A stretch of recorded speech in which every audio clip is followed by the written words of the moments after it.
It's 3 a.m., and your brain won't stop. Not because anything is actually wrong, but because your mind has turned against you, replaying what went wrong, previewing what might go wrong, all at once.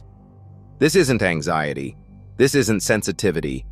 This is a broken control mechanism, and it's costing you sleep, energy, and peace. Marcus Aurelius understood this 2,000 years ago. He built a system to break it. Here's the exact method.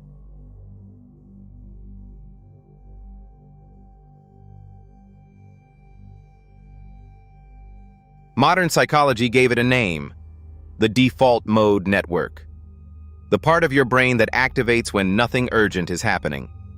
Left alone, it wanders to regrets, to fears, to what-ifs. To the conversation from 6 months ago you're still mentally losing. The ancient Stoics had no brain scans. They had something more powerful, decades of ruthless self-observation, and they saw the same thing. Marcus Aurelius ran an empire. Wars, plagues, betrayal.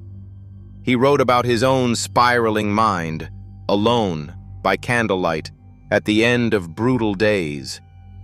Here's what he discovered. Overthinking is not a thinking problem. It is a control problem. You are trying to think your way to certainty, in a world that offers none.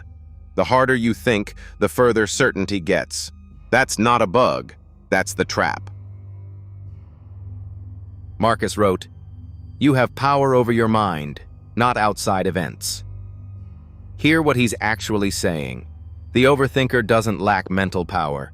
They have too much, pointed at the wrong targets. The job interview, whether they texted back, what your boss really meant, what people think, what might happen. Not one of those is in your control. And yet your brain keeps running those files over and over, as if one more pass through the data will finally produce certainty. It won't. It can't. That's the trap Marcus Aurelius saw and broke out of. The most important Stoic practice for killing overthinking, not managing it, killing it. Epictetus called it the Dichotomy of Control. It's a filter, hard and clear. Column 1. Everything in your control. Your choices, your effort, your response. Right now. Column 2. Everything not in your control.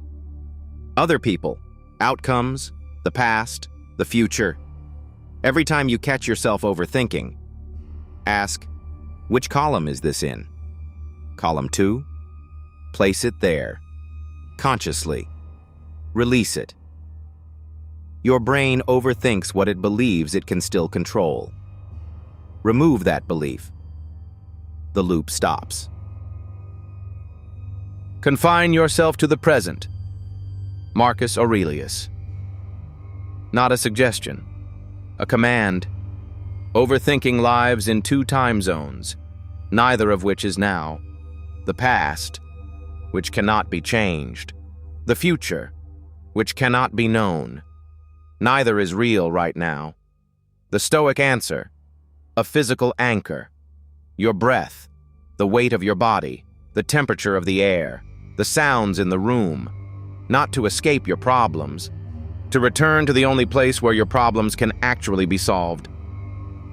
The present moment. Seneca ended every single day with 3 questions. What bad habit did I correct today? In what ways did I improve? What could I have done better? 3 questions. Every night. Without exception. Here's what that does. It processes the day's unfinished business. Most overthinking exists because thoughts were never examined, categorized, or closed. Writing externalizes them. You see the thought, you evaluate it, you decide, and then you close the book. The mind doesn't need distraction. It needs completion. The Stoics understood this. Here is the exact protocol. The next time your mind spirals, do this. Step 1. Name it out loud. I am overthinking right now. That single sentence creates distance. You become the observer, not the thought. Step 2, the control question. Is this in my control, right now? If no, write it on a list. Label it, not mine.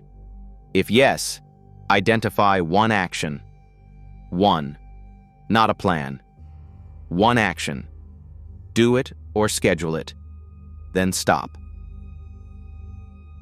Step 3. Return to the present. 5 breaths. Feel your feet on the floor. You are here. Not in the past conversation. Not in the future meeting. Here. Step 4. The evening journal. 3 questions. 3 answers. Before sleep. Then close the book. Literally close it. Marcus Aurelius did this every night of his adult life. His mind wasn't naturally quiet. The meditations make that brutally clear. He worked for calm, every single day.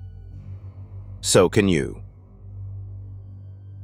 2,000 years ago, no labs, no brain scans, and yet, a 2019 Yale study found that simply naming an emotion reduces amygdala activity measurably.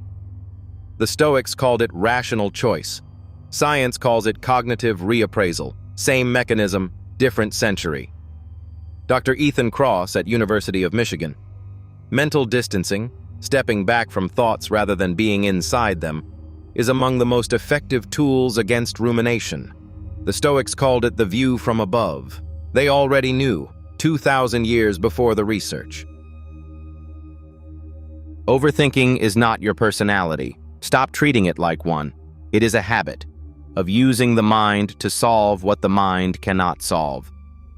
And habits can be broken. The Stoic answer is not to think less. It's to think correctly, about the right things in the right direction, and then stop when the task is done. The soul becomes dyed with the color of its thoughts. Marcus Aurelius. Dye it with worry and what-ifs. That is what it becomes. Dye it with deliberate reflection, gratitude, and clarity. That changes too. The choice has always been yours. Make it.